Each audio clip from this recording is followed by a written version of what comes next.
All right, 3, 2, 1. Hey, what's up, everybody? How's it going? My name's Raul Avila, along with my co-host, Pastor Nate. Are you excited about Season 2, Pastor Nate? Excited about Season 2. So everyone, if you've watched it on YouTube, I know some people listen to it on Spotify. We're now in a new location in Raul's new office. And so we're doing another season. So this would be Season 2, and it's beautiful. So to anybody that visually, the colors are stunning. Thanks to Johnny Avila for the little thing he made for you, Raul, and us. Shout it was out. very kind, huge, Good guy. too.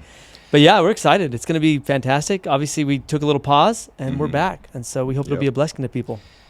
We're definitely back. And so let me tell you a little bit about Father's Voice. Father's Voice is a podcast that is dedicated to empowering men to embody essential qualities and the values of the roles of father, husband, provider, and man of God. In each of these episodes, we will chase greatness. We're going to be drawing inspiration from timeless wisdom of the Bible and personal experiences from many of our guests. And I'm very confident that you're going to love it, that you're going to share. And let's get started. Today we have a friend of mine, Juan Carlos Acuña, who is a Marine. Hoorah. Just to give you a little bit of background on him, he actually is from Texas. How long did you live in Texas, by the way? From age 11 to 21. 11 to 21? Oh, okay. So pretty much most of your life, adult youth. He is also enlisted in the Marines. He enlisted in 2002. He began as a recruit training at MCRD. What does that stand for? Marine Corps Recruit Depot. San Diego. San Diego. San Diego, California, in 2003. He served at the Marines for 22 years, and he's currently married with Cindy Acuña, since 2004.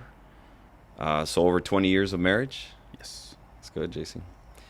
Has 2 daughters, Dareli and Amy, and has 2 granddaughters, Isabel and Elizabeth. That's something I didn't know about you. You're a grandpa. Or maybe I had heard, but I didn't know you were a grandpa. I got 2 granddaughters. That's pretty cool. He's a grandpa too. I'm a grandpa too. Then how old are you actually? 42 right now. A 42. I felt odd as a 47-year-old grandpa. So I at feel 42, like I have the energy, so I can I keep agree. up with them. It's the best. Yeah. Wow. So you're a grandfather at 42. How exciting. Yep. Yeah. 2 granddaughters. So we were talking to for those of you who don't know, and you want to go by JC Carlos. JC. JC's good. Okay, so for the rest of the interview. Yeah. So we were talking to JC because we have a men's breakfast. You want to talk a little bit about men's breakfast? At Destiny So what Church? we're doing right now is first at the church. So we have a church here in the Coachella Valley, city of Indio, and we do a men's breakfast on the first Saturday of each month. And so we have some guys that come down. JC's come down the last few times, and we had some long discussions with them after one of them.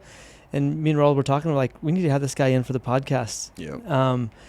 One of the big things I think that, and you hear even in the introduction for the podcast, is we're really into sort of empowering men and like embracing men to like their God-given calling in a world right now that, in our opinion, is very much antagonistic toward men and fathers. We don't believe that in the kingdom of God, that's the way it's meant to be. So there's I think in American society right now, there's a lot of subversive attacks against men in general, against fathers specifically.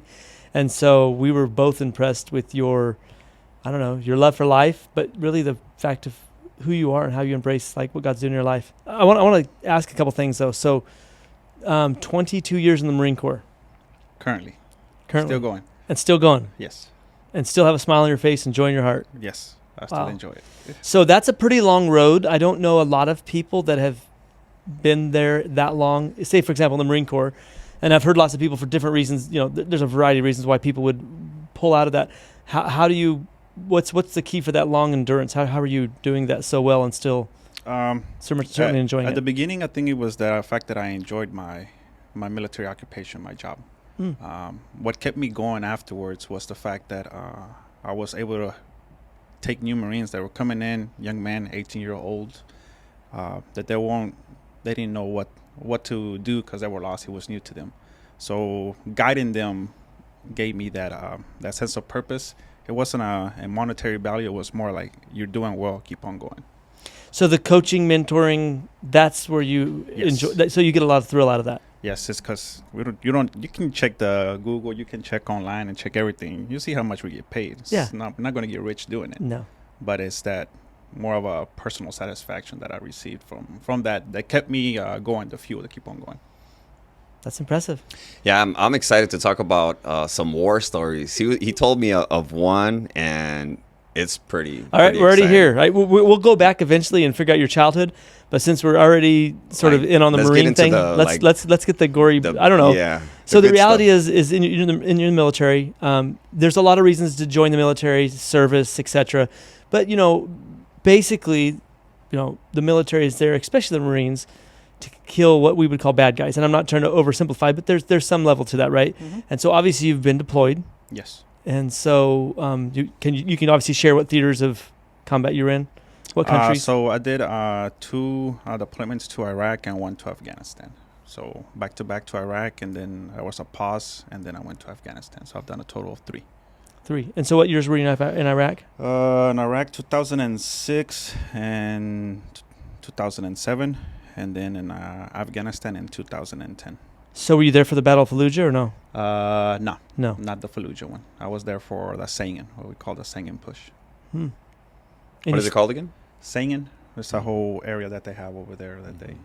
So that's where I was. Out of the 3 deployments, which one is your favorite one, and why? My favorite one is my third one. It had more of a adrenaline rush, I guess, if you can say that. So you enjoyed Afghanistan? I enjoyed Afghanistan a lot more. That's wild. It was living conditions were way worse, but the camaraderie that I had with my platoon was a lot better. We were super close. You depend on each other, so it's not like I'm gonna go next door and knock on my neighbor. Like, no, my neighbor is the individual to the left or right of me. Were you near So- an air base, or were you forward deployed, or We were at FOB, so forward deployed. so you were out in the middle, sort of nowhere? Yeah. And people need to understand, when you're in Afghanistan, it's about the same size as California, but it's just mountainous. The whole thing's up and down. And desert. The whole place is desert. Very dry, but Arid. it's very mountainous too. So the Yes. mountain ranges are rugged, like stuff we don't even. Sierra Madre is everywhere. So It's all desert. yeah, wow. So how old were you at this time? That time, let's see, 2011, Más o menos. probably like 30, 32. And at that point, you're a grunt then, or you're sort of like it's combat. I was attached to a grunt unit, and I was their radio operator, but they call their line company, so I was with them. But for me to be the grunt, I wasn't that specific grunt. So your communications. But I did have to do patrols with them or go out with them when they were doing their patrols. So I was. Was it on foot or in? On foot. It was on foot. On foot. And by this time, you're married Yes. with kids? Mhm. Really? How many kids you had? How old were At your the kids? time, Yeah. it was Dareli. She was about to go into high school, I want to say, and then Amy was little. She wasn't even in school yet. Hmm. So yeah, they were already both born already. And how, on your first deployment, were you married with kids? Yeah. My wife, Cindy, and Dareli at the time Okay. on the first deployment.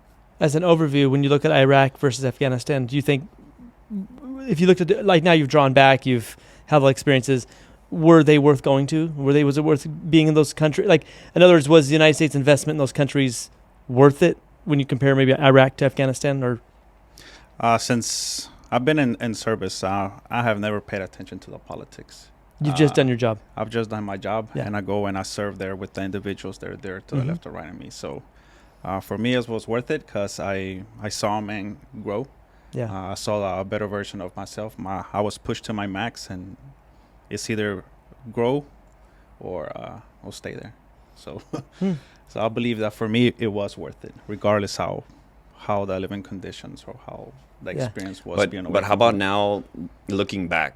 Like, do you see? One was do you, worth do you it, one still wasn't. look at it like that, or Yeah. Oh, well, you still okay.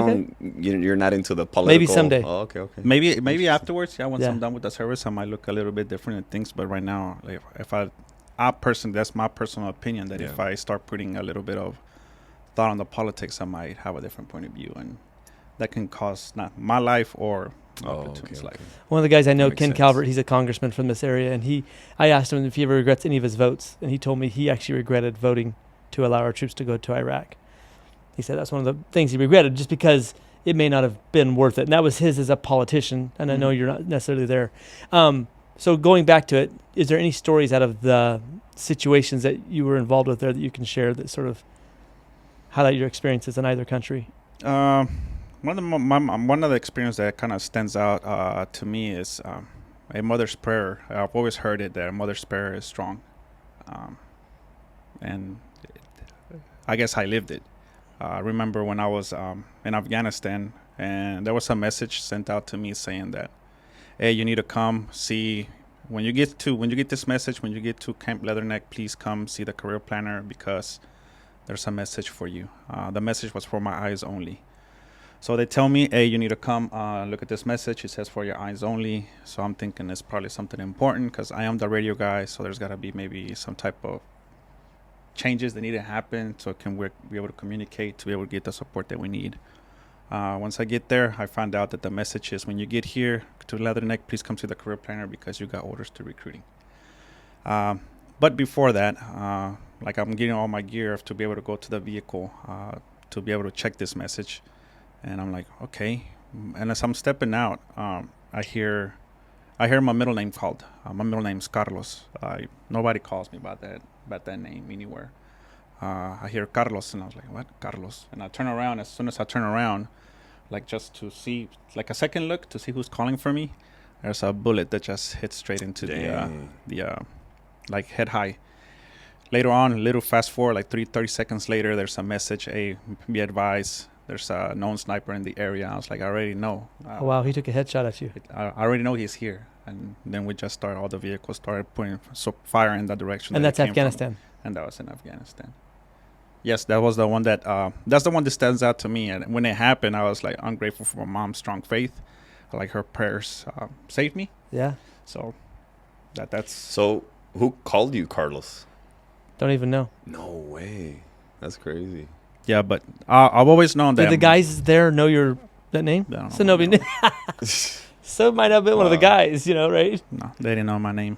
There was another Carlos maybe in the platoon or something? Or it could have been something of God, an angel, God's voice. You never know. I just, like, I've always heard that a mother's prayer is super strong, and I'm living proof that it is. That's powerful. Sheesh. So for all the mothers out there, pray for your kids. For sure. Yeah, I get to watch my wife when my son does the Marine Corps stuff in helicopters, right? All the prayers that mothers have for their sons and those atmospheres. And he's not even in a combat situation like you were.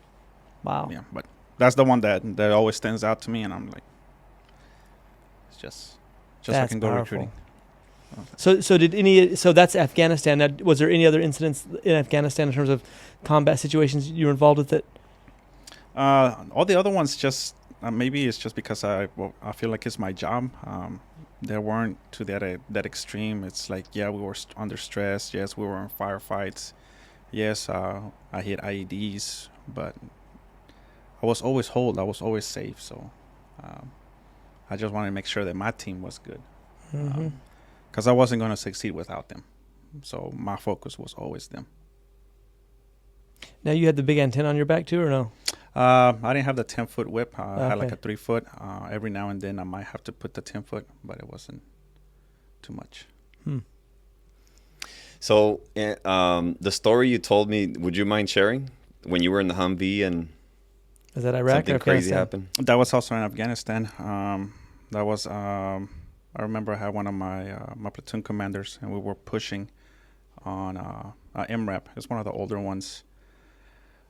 I was with them. Obviously, we had the rest of the platoon behind us, and they were on foot. And there was known areas where you can see where there's like, hey, there's a possible IED. And I remember telling my platoon commander, I was like, sir, that just looks like there's something there, because what are the odds that you see a electrical pole, a wire coming straight down into the ground? I was like, no, there's something there. And there's no other way for us to go through there. It's a choke point, so we have to go through there. I was like, so at that time he made the call to make sure that the all the Marines that were on foot to go around completely by closer to the tree line, and then my vehicle we had to go through, so we just went through it. I remember going through my first 2 tires, made it through, and then the second one is not the one that didn't make it. So it hit right on the bottom of the belly. Anti-tank mine hit me up, threw me up in the air with the vehicle and all the Marines inside, 360 and straight back down. Nobody was hurt.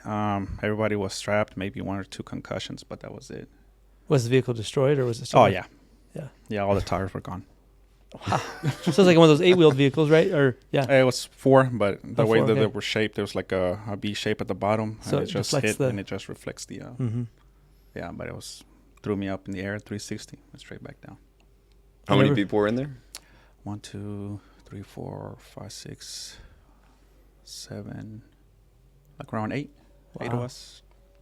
It was one of the larger. Were you driving or were you a passenger in the vehicle? At that time, I was the radio operator for the platoon commander and also the driver. So I was doing both of them.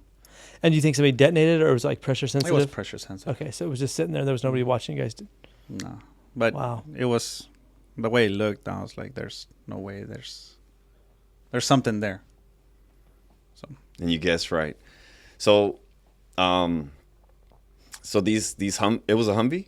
MRAP. MRAP, they're like a armored personnel carrier almost, but they're not considered APC. They're a vehicle that'll transport troops though. Oh, okay. But it's designed. I mean, it's built for yes, to super withstand. heavy. Yeah. Yeah. Yeah, Wow. super heavy. The Humvees, the old school Humvees, it wouldn't have. Everybody been dead in that. It wouldn't have made it. These were designed like a V-hole, so it sort of deflects the blast. Wow. They started getting smarter as the war went on Mm-hmm. and realized what was going on. A lot of that going on. A lot of. Yeah. I had a nephew Bombs. named Darren, and he was deployed in Afghanistan, and he was involved with the IED, but he didn't make it. Yeah, no. So we have all his holsters and things like that, but it was early on in the wars, the IEDs were taking out lots of guys. How many of those stories do you have? Like, did that Close happen calls? a lot? Like, yeah, like close calls.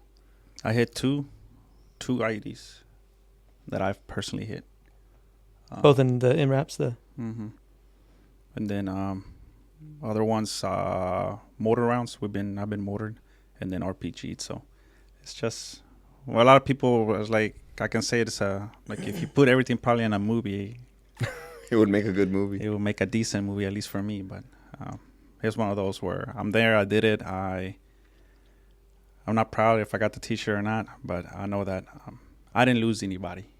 If that Wow. makes any meaning, like there was people might have been hurt, there was people that might have been endangered, medevaced, but I did not lose a Marine. That's So Wow. impressive.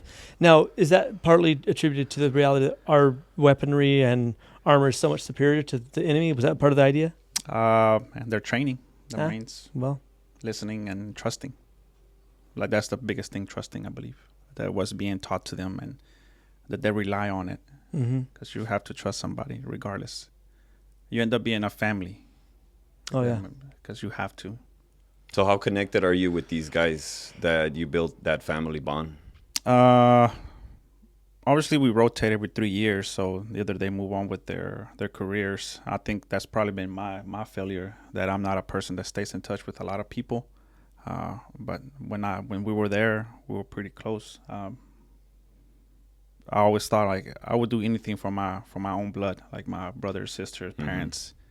But I never thought I would do something like that or give up to say that I'm going to give up my life for somebody else that I didn't even know existed before until they joined the service. So I say I was pretty close to them then. Wow. My brother sent me a little clip, from YouTube or TikTok or whatever. And he was mentioning that because he's in the military, he's in the army right now in Italy.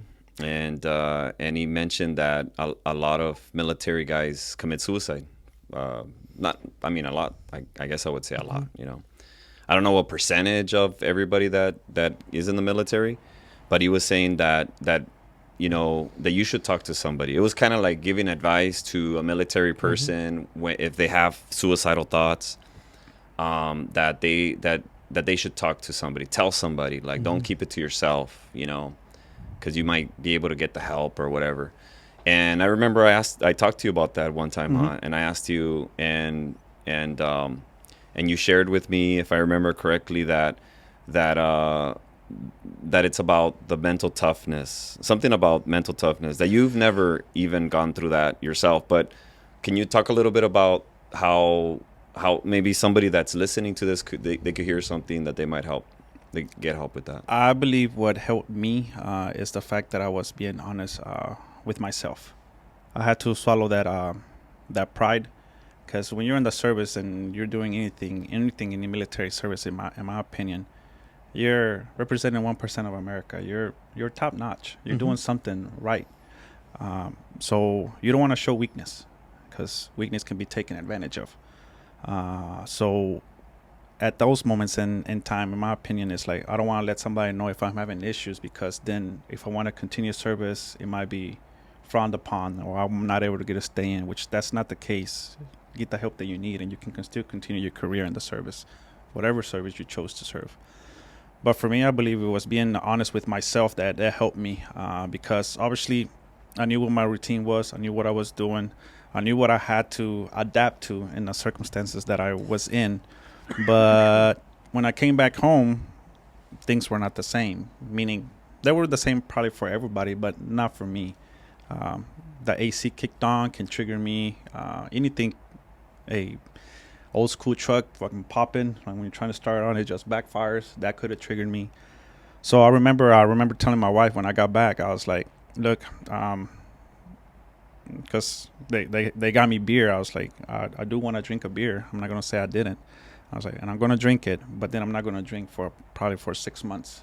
During that time, please keep an eye on me. If I'm acting different, if it's something that is out of the norm that you're not used to, please let me know so I can let my medical providers, my mental health providers know about it. Obviously, once we get there, they do an analysis. Once we leave, they do an analysis. And then 3 months later, once we're back in country, they do another analysis to kind of see if there's a pattern or anything like that. So, but for me, I think it's me knowing that, and obviously I already had the experience of deploying, that I was able to be honest with myself and that. But that was for me. For other individuals, they might not even know they have the issue. But they need to go talk to somebody. And when you say triggered, what do you mean by that? Since I got, like for example, for me probably can be, since I did hit IEDs, and I hear that pop. Oh, okay. A pop can trigger me something. I mean, trigger me that I feel like it takes me back to that point. Oh, okay. And knowing that I'm in a safe space, but at that time I can get a panic attack or anything, or just stop functioning, freeze probably. That's. Were you in many firefights as well? So you had the 2 ID situations and then lots of firefights? Yeah, I had a couple of them, but I remember them, but they're not. At this moment in time in my life, I think I've healed to where it doesn't affect bother you. me. If I hear gunshots anywhere, I can kind of tell how far they are. It's not something that's like, oh, it's happening right here. So, but yeah, it's one of those. It's anybody that requires anybody in general, just a human being in general that requires some type of assistance when it comes to the mental health, I suggest talk to somebody about it. And then they might not know the answer, but hopefully they can point you in the right direction. Yeah. Because I've dealt with suicidal ideations, Marines there on it. I don't know the answers, but I can point them in the right direction. Yeah. And that's what I usually do myself. I try to inform myself a lot. That way something comes to me, I know that I don't know how to fix it. Hey, go here, go in that direction, go in that direction. But that's really the biggest thing. And it can be anybody. That doesn't have to be a service member. It can be somebody that got in a car crash and has trauma now. That's scared to get in a vehicle now. So it doesn't, maybe it originated in wartime, but it's not. It happens everywhere, and we have to develop ourselves mentally to be strong. So knowing, I think, is half the battle. Knowing where you're getting into so you can prepare mentally. And it's still going to catch you off guard. And so obviously dealing with that mental health aspect of it, obviously a very strong faith in Christ. To me, that probably helps bridge a lot of things in terms of like processing through as well. It does. Yeah. It helps a lot more than I ever thought. Yeah, I'm sure. But it is one of those things that it's helped me. It's like, okay, I don't know what to do. It's going to be what he wants it to be. Yes. And if it's for me to come back, great. If it's for me to stay there, then I'll stay there. Yeah. Wow. You want to go back? Yeah, let's go back. So we always want to sort of get a little bit of your background, preferably starting your childhood, specifically. So we want to like get a story. Yeah, basically your story. Yeah, but we'll start from the beginning now. I know we've got the Marine Corps part because that's a highlight, but it'll feed back into itself here in a second. But so go back into your childhood, like 17 years old. So as a child, can you let us know your relationship with your father and then maybe a story that would sort of convey who your father was in terms of a childhood memory that you had with your father? So sometime back in childhood. So I remember I lived in Texas when I was about 3. We got deported, or my parents got deported, and I went with them to Mexico. So I grew up in Mexico until I was around 10. Gotcha. So I came back to the U.S. when I was about to turn 11. So I turned 11 in Marshall, Texas. And then after that, to where I'm at now. But so my relationship with my dad was more of the stir hand. He says one thing, you do it. If you're saying it twice, there's a chances that he's going to raise his voice. And he's going to be like, why aren't you doing what I told you to do? So if I have a conversation for more than 5 seconds or a minute with my dad, that was too long. But he could tell you, look at you, and you knew what he was telling you just by looking at you. But that's only when he was like in discipline mode, or in general, you didn't really talk that much to your dad? I think he was on discipline mode 24/7. Yeah. So was he in the military? No, one way or another. No, he wasn't. But when I was living in Mexico until I was 10. The person that I would talk to the most is my mom. My dad was in the U.S. working because he was able to come back and do what he needed to. So is when I saw him is when he went to visit, which was a week, 2 weeks. I was okay, got it. And during that time, I was like, hey, do this, do this, do this. Got it. Just do what you were told. So now that puts us, that's my, I guess, all the way to 10. I can remember it's like he tells you to do something, you do it. And that's it. Dad's coming home. Got it. He's going to be home. So it wasn't one of those things where I was like, oh, I'm going to go play with them. I'm going to go throw the ball with them. Like, none of that stuff. It's like, hey, what are you doing right now? You got to get up and do your chores. Okay, got it. Any brothers and sisters? I have two sisters and one brother. I'm the oldest of them. So, and 2 of them were born in Mexico, and 1 of them was born in Marshall too. Mm-hmm. And they're all in the States now? Or? Mm-hmm. Yeah. We're all. So the deporting part of it was both your parents weren't legal, or what was the deal? Both my parents were illegal at the time. Okay. My mom was the one that I guess was caught up.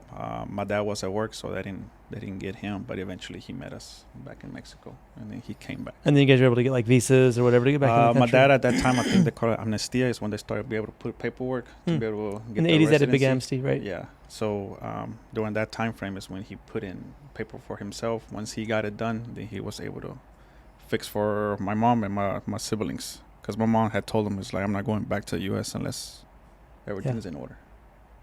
I was like, okay. So I was 10 by that time, so it's like, okay, let's go back. And that's when I guess my work ethic already had kicked in. I came here and to the U.S. and you go to school, the books are there for you. Breakfast and lunch is there for you.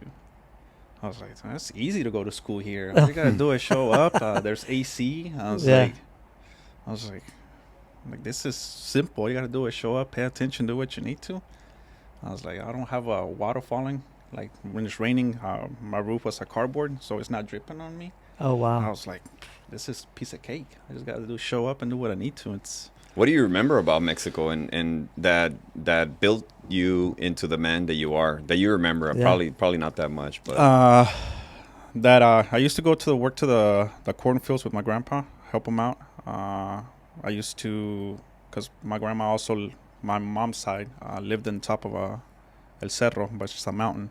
So no water got up there. So I had to go down the mountain and grab water and fill up her pillar that she had to keep a reservation of water.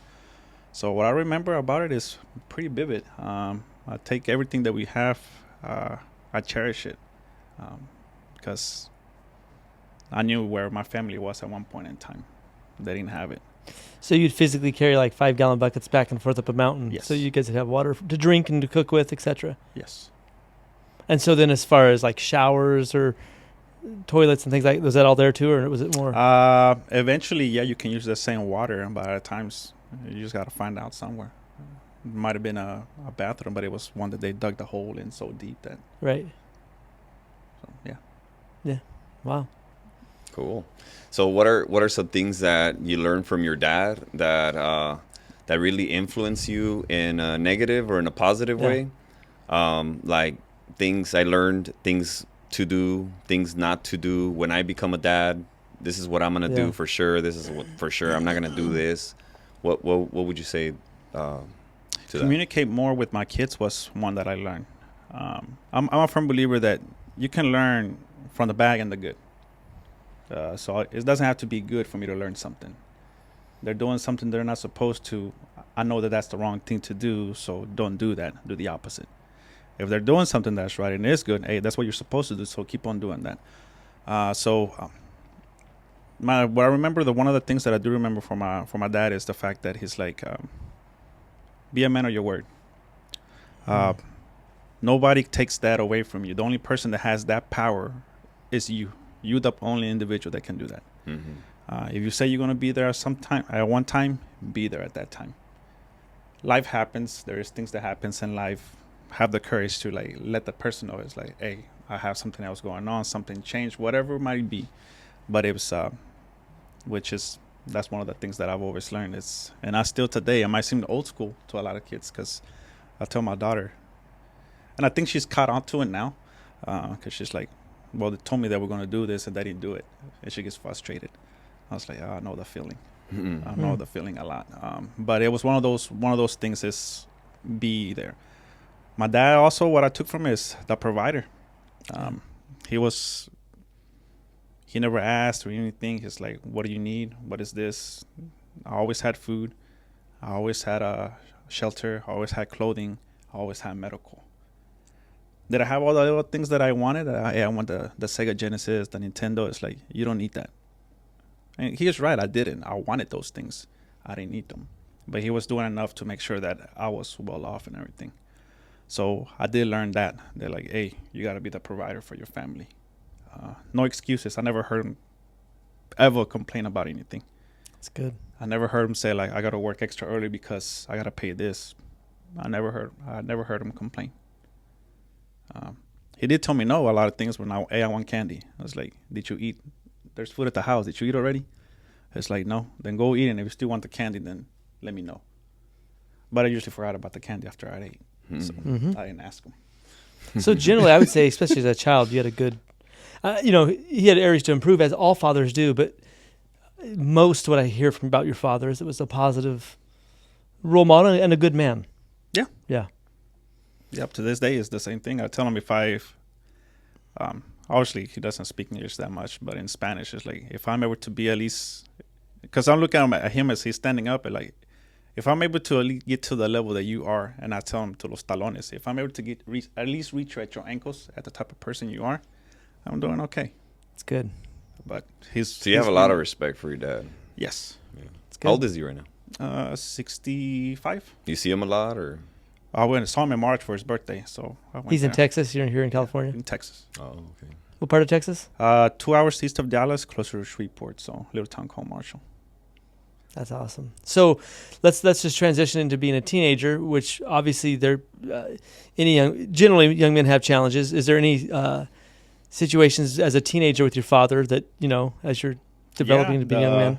There's one that's tattooed in my head. I think I had turned 15 at that time. He's a man of few words, like literally few words. He's like, hey, ya estás grandecito. Si haces algo y caes en el bote, ahí te quedas. Translation to, hey, you're a little bit older nowadays. If you decide you want to be a little individual out there with your buddies and you end up in jail, you're staying there. I'm not going to get you. I'm not doing anything. You made a choice. That is your consequence. or you can choose not to do it, and you can have all the little freedom that you want here. I was like, but that's what it was. It's like, you do this happens. He said, "Tú te lo buscaste," you looked for it. That's where you're at. I was like, and the thing is that he wasn't one of the type of parents that, or isn't at this moment in time either, that, hey, I need you to stop. If you don't stop, I'm going to do this to you. And then the kid kind of pushes the boundaries, and he comes back again. Hey, if you don't stop, I'm really going to do this to you. He wasn't that type of person. He's like, hey, if you don't stop, I'm going to do this to you. And if you didn't stop, he did Boom. that. He didn't go back and 1, 2, 3. I'm not playing with you. It's like, no, there was one time phrase. That's it. So And you're saying he wasn't in the military? No. He sounds like Very disciplined. militant. Yeah, Very like disciplined, a though. discipline. Yeah. So there was no like, hey, stop doing that. And you stopped it at that moment in time because he wasn't going to come back around and telling you again. And like, then he'll come back with a firm voice. All right, tell you guys to do this, this, and this, and this. And then what? Obviously, he grew up a little bit more old school in Mexico. Every now and then, he had we call a huarache, which is like a Mexican sandal that he had that a lot of males wear. So that was his favorite. That's good. All it took is one. So as a teenager, you had some conflict with your father? No. Okay. You It was you just honor that him. was the one time that he told us that myself. I think my brother remembers too. But for me, a conflict with my dad, I never had an argument with him in that way because there was no arguing. It was like, this is your house, your rules. That's what it was. It was like, my house, my rules. If you don't like it, find one. But sometimes when a dad runs the household like that, sometimes kids do rebel. Some do. Yeah, that's true. So what did any of your brothers rebel? Not that I remember. Maybe my sisters, but not my brother. Not that I remember either. Maybe my sisters might have been a little bit more different for them, because I was already in the service when my brother and my sister, they were, I guess, during the teenage years. But it was very straightforward for us. It was no black and white or a gray area. It was just black and white. Mm-hmm. So to me, it sounds like he was a great leader too. Yeah, he was. Because in order to run a household that's very like, don't cross these lines, high discipline, you need good leadership too, because kids like to cross the lines. Kids like to break the rules, For sure. test their boundaries. So He was okay being the bad guy. I love it. And Too many parents want to be the good. friend. Yeah, Yeah. he was okay, and he's like, if I'm gonna be the bad guy, and I know what I'm doing is for your own well-being, not now. You're not seeing it right now, but it's gonna be in the future. I'm okay being the bad guy. Was he the same with his daughter than with his boys, you and your brother? I knew he was more lenient with my younger sister. Yeah. By that time, it's probably a little bit more older or everything. But with this, Was she the youngest? My dad? No, your sister. Yeah. So she was like so the it's baby. myself as a male, then I got a sister, male, and then a sister. Yeah. Well, do you guys find that? I'm curious. Do you guys find that you're more, disciplined with the first one, but with the last one, you're like super lenient, super like it's hard to discipline? Certainly. I think, but you have to understand, my thing would be like, even in your own biology, so Yeah. your own physiology, as you age, you sort of change, right? So when you're probably in your 20s, there's more testosterone and like vigor in you. And so I think some of it is that. So like your earlier children sort of get it harder because you're figuring it out. As you get older, you sort of tend to have, as a man, less testosterone. The elevated levels aren't as high. And then you age through life experience as well. And so you sort of maybe get a little easier on them. So I'm sure across the board, most fathers are a little harder in their 20s and 30s than, like, say, for my daughter now. I'm 47 years old, and I got this cute little girl that can charm the wits out of me. And I don't even see it coming sometimes. So Same here. it has to change. We're at the same age, and so like it's hard as you get older, and especially the youngest ones. By then, I think you're figured out. They figured you out, especially little girls. I have do you yeah. I do believe that you learn from your first one a lot. Obviously, there's no until my kids tell me why I gotta be so strict or why I overreact. I was like, it's not like you came with a manual. There's no manual that came with you when you were born. I was like, if it is, please let me have it so I can figure out what your emotions you're going through today, and I can flip through it and like, oh, this is how I deal with it. Yeah.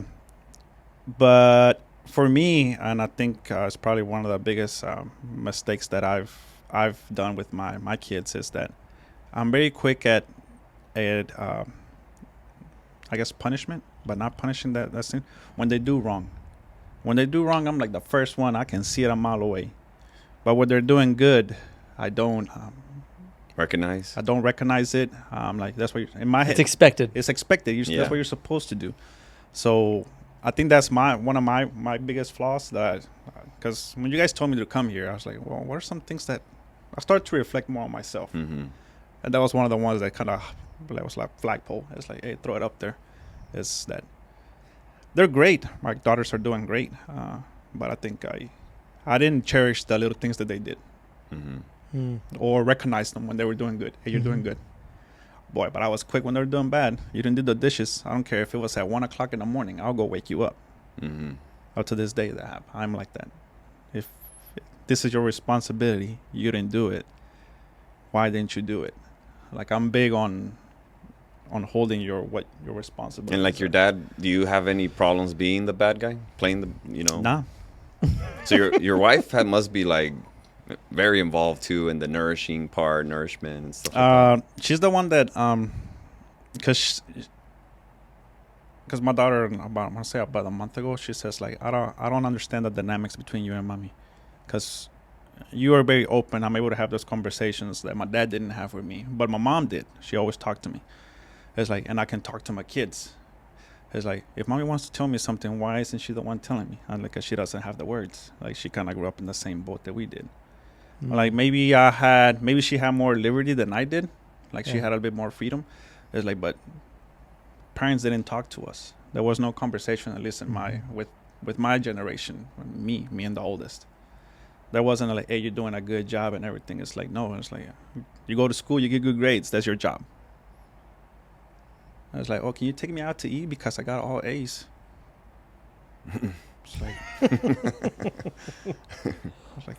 like, that's your job. That's what you're supposed to do. So, but my daughter did say that it's like, I don't understand the dynamics on it, because my wife she'll tell me, it's like, hey, can you talk to him about this? I was like, all right. But then sometimes she knows that I get over it. Maybe I push the buttons a little too much, and she was the one like, hey, get back. Literally, it's like, hey, you need to, what's going on? It's like, because this, it's like, but why? I was like, because they don't seem to understand. Like, how can I make it understand? But my daughter does have that confidence to question, which I might not like it, but at least I know she trusts that she can ask those questions. So I just started looking a little bit different. I mean, instead of like, why you question me and thinking negative, I started, why you question me is like, because she has that trust on me to actually question me instead of just keeping her mouth shut. So as a father, then, looking back with sort of the experience you've had, what do you regret most, like as far as a father, that you could have like improved, done better at?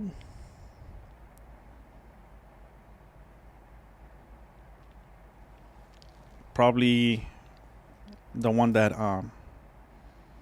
there's a lot of them, honestly. I don't even know which one will be the ideal one, because they're both very different. Just because you have the kids in the same household, that doesn't mean they're the same.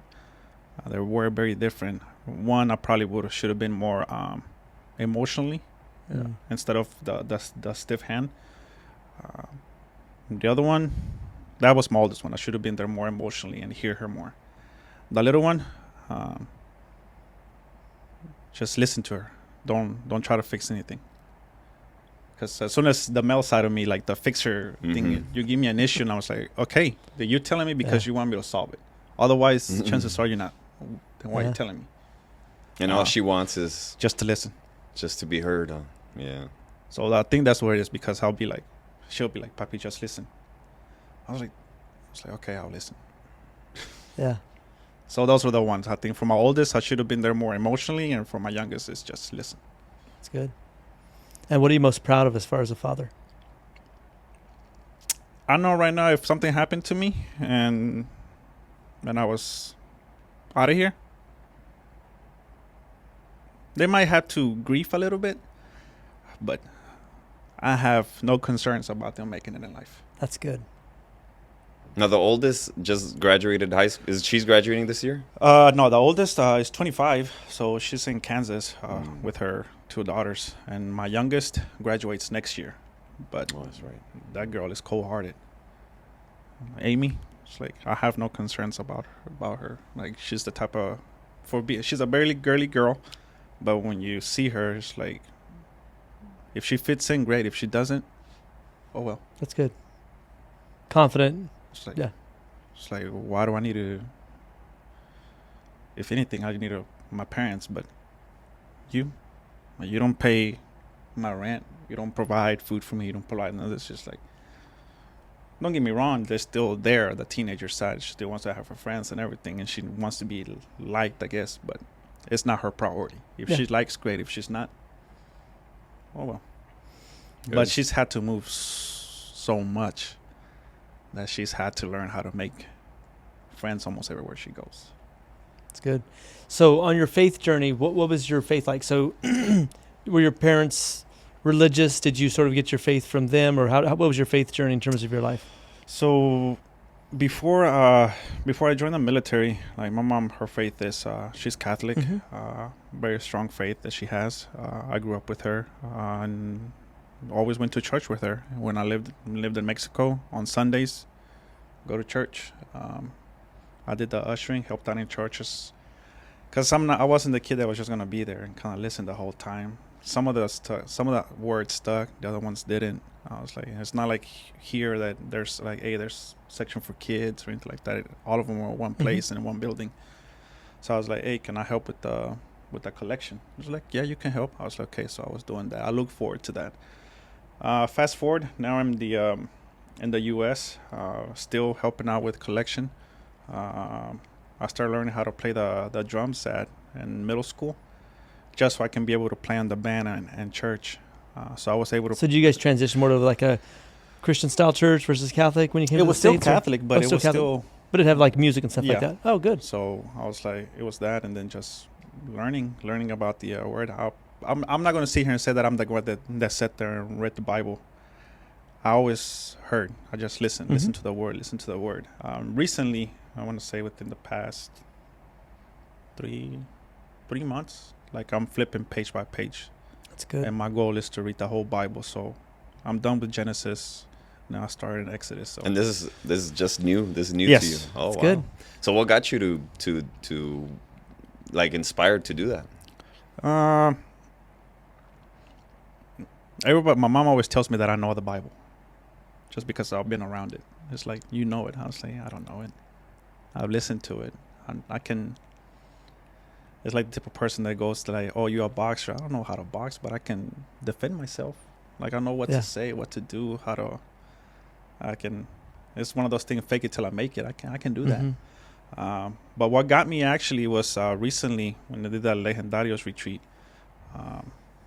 because it was one of those things where I think I told you gentlemen both already that as the oldest child, you're born with this invisible pack that you have to set the example for everybody, especially if you're the older cousin too. I was like that.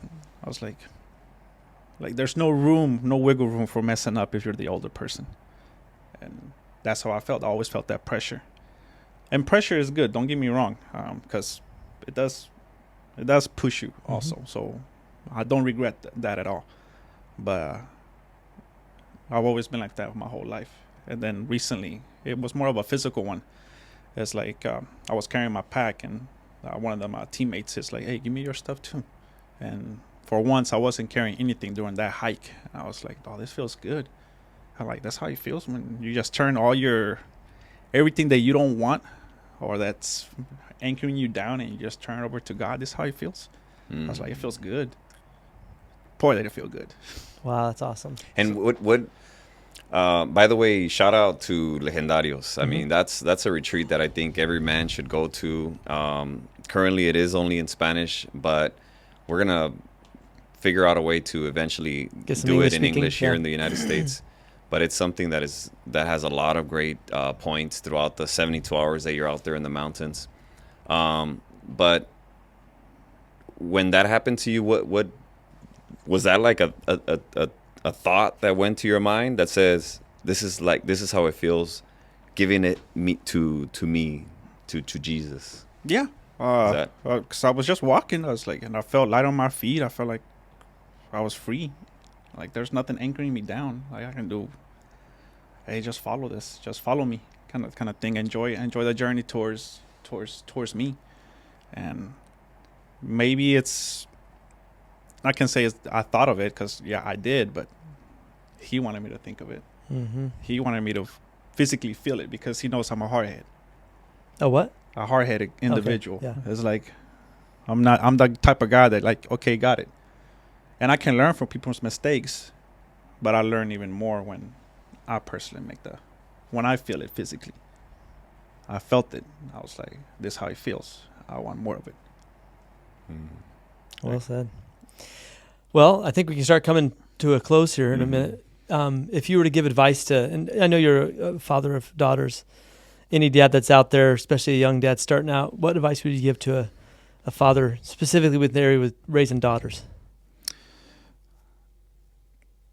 They're going to bring out the best in you for sure. And don't think that you have to wait till you're ready because you're never ready. But the one advice that I do give is to enjoy them. Yeah. Because they grow up.